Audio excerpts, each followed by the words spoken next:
Bienvenue sur Azimut, le podcast de l'orientation proposé par les spécialistes des études supérieures. Dans cet épisode, nous allons travailler un exemple qui concerne la gestion des listes d'attente et des informations qui vous sont fournies.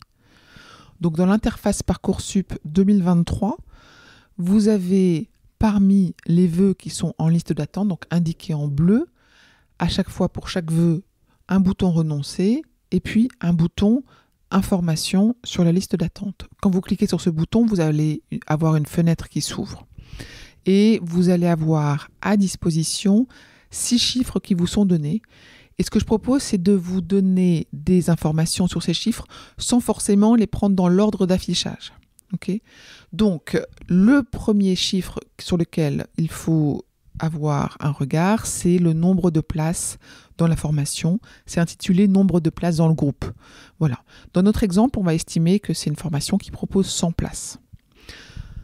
Donc très simplement, vous avez cette information qui est factuelle, que vous connaissiez déjà l'année dernière, mais en tous les cas, c'est le nombre de places qu'ils vont proposer. Ensuite, vous avez une information qui concerne l'historique, le passé sur l'année précédente, de comment s'est déroulées les propositions d'admission. Et on vous donne un chiffre qui est indicatif, en tous les cas, et qui est important de comprendre, qui est la position dans le classement du dernier candidat qui a reçu une proposition d'admission en 2022.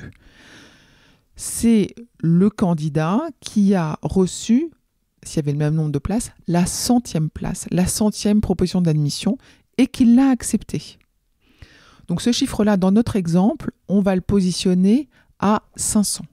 Donc on peut estimer que l'année dernière, il y a eu, évidemment, les 100 premiers classés ont reçu une proposition d'admission. Il y en a qui l'ont accepté, il y en a qui l'ont refusé. Et parmi ceux qui l'ont refusé, ça a donné la place au 101e qui a reçu une proposition d'admission, qui l'a peut-être refusé, 102e, etc. Et ils ont été jusqu'au 499, puis 500e. Et on va dire dans notre exemple que le 500e a accepté la place et que la formation était complète. Voilà. On vous donne donc ensuite des informations sur votre classement et là où en est la liste d'attente au jour le jour. Une information qui est importante, c'est votre position dans le classement. Cette position-là, à vous, elle est fixe. Vous avez, par exemple, une position qui vous est indiquée, imaginons que vous soyez 1000e. On se rappelle que l'année dernière, c'est celui qui était classé en 500e qui a eu la dernière proposition d'admission. En tout cas, vous, il est stipulé que vous êtes 1000e.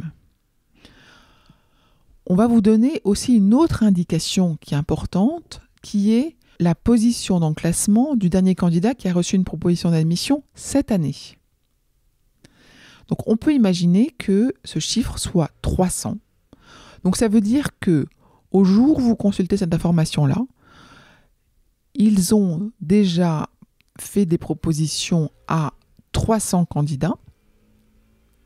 On se rappelle que l'année dernière, ils ont été jusqu'à 500. Et on se rappelle que vous êtes 1000e. Dans cette situation-là, en fait, peut-être que ce n'est pas une formation sur laquelle vous vous verrez proposer une admission parce que votre classement ne vous le permet pas.